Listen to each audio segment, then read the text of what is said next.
Shalom, jumpa lagi bersama dengan saya dalam Renungan Harian Bersama. Hari ini kita akan mendengarkan firman Tuhan, tapi mari kita berdoa.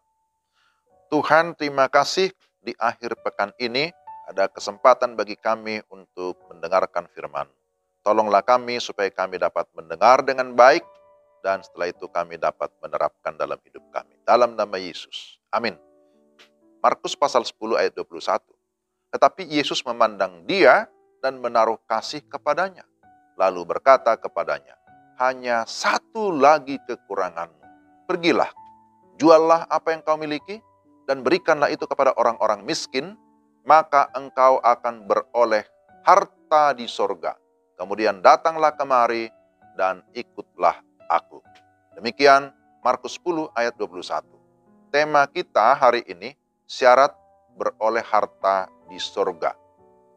Ada ungkapan yang menyatakan begini, masa lalu adalah kenangan, masa sekarang adalah kenyataan, dan masa depan adalah pengharapan. Banyak orang tidak percaya adanya surga, atau tidak peduli dengan masalah surga, atau tidak peduli dengan masalah-masalah rohani, sehingga dia menjalani kehidupan yang berpusat pada diri sendiri, atau berpusat kepada dunia ini. Apakah yang dicari orang pada umumnya? Dulu waktu kecil sekolah minggu saya pernah mengingat ada lagu yang diajarkan, apa yang dicari orang? Lalu jawabnya uang, uang, uang. Dalam teks yang kita baca, ternyata orang yang beruang, yang punya banyak harta, justru sedang mencari keselamatan atau sedang mencari kehidupan yang kekal. Artinya bahwa harta atau uang tidak bisa membawa dia kepada kepastian keselamatan. Maka apa sesungguhnya harta atau kekayaan surgawi itu? Dan bagaimana memperolehnya?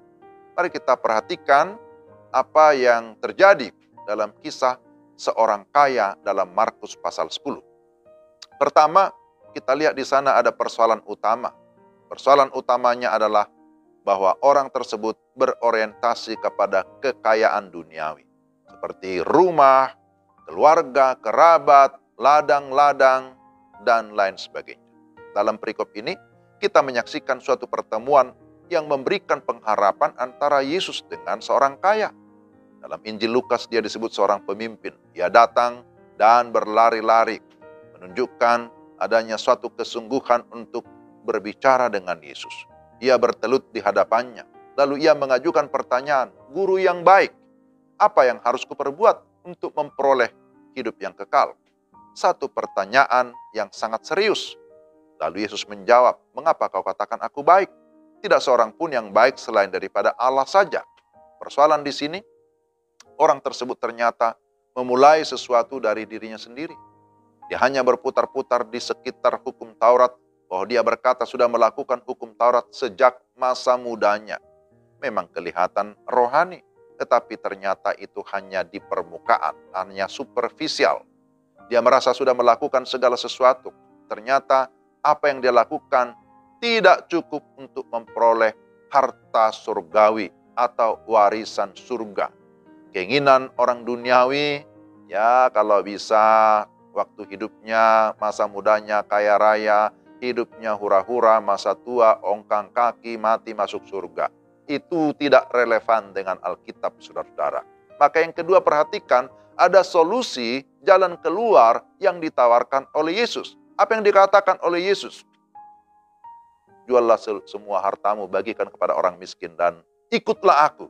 Intinya adalah, ikutlah aku, ikutlah Yesus. Yesus menaruh kasih kepada manusia yang penuh kekurangan. Yesus menaruh kasih kepada orang-orang berdosa. Maka Yesus menegur, to the point, menunjuk kepada kekurangan atau kesalahan manusia. Manusia harus merubah ya paradigma berpikirnya. Bahwa harta hanyalah sementara. Maka jangan pernah mengandalkan harta dunia itu. Dan lebih eksklusif lagi, Yesus menawarkan dirinya sendiri, ikutlah aku.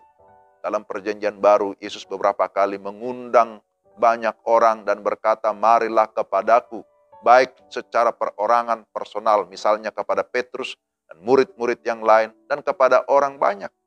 bahwa keselamatan adalah inisiatif Allah. Semata-mata hanya karena anugerah Allah. Allah sudah menawarkan itu kepada manusia, kepada saudara dan saya. Dan barang siapa yang percaya kepada Yesus, yang menerima Yesus, akan memperoleh hidup yang kekal.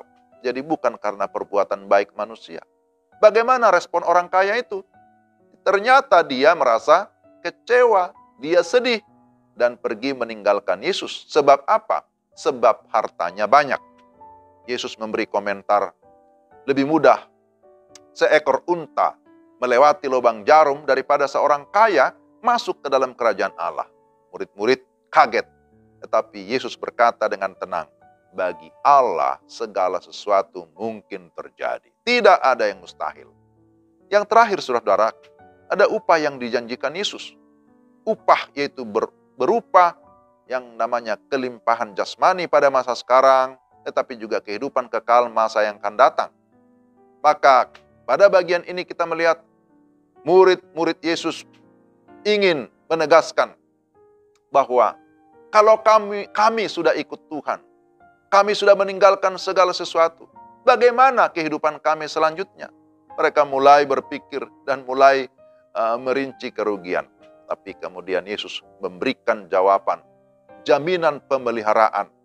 Yesus berkata, kamu akan menerima 100 kali lipat. Artinya Tuhan akan memberikan kelimpahan pada masa sekarang dan juga nanti ada kehidupan yang kekal. Saudara-saudara yang dikasihi Tuhan, apa yang kita cari di dunia ini? Kiranya kita tidak lagi berorientasi kepada uang dan uang, tetapi kita berorientasi kepada Tuhan. Dialah yang mempunyai segala harta kekayaan surgawi. Tuhan berfirman, mari ikutlah aku. Cari dahulu kerajaan Allah dan kebenarannya, maka semuanya akan ditambahkan kepadamu. Amin. Mari kita berdoa. Tuhan, terima kasih untuk firman-Mu yang sungguh-sungguh menegur kami, tapi juga bukan hanya menegur, tapi meneguhkan kami bahwa kekayaan surgawi, harta surgawi ada di dalam Yesus Kristus. Tolonglah kami ya Tuhan, supaya kami tidak lagi mengandalkan dunia ini. Kami tidak lagi berorientasi kepada sesuatu yang sementara, harta dunia. Tetapi kami tetap memiliki iman kepada Yesus Kristus yang sudah menjamin warisan surgawi bagi kami. Dalam nama Yesus, kami berdoa dan mengucap syukur. Amin.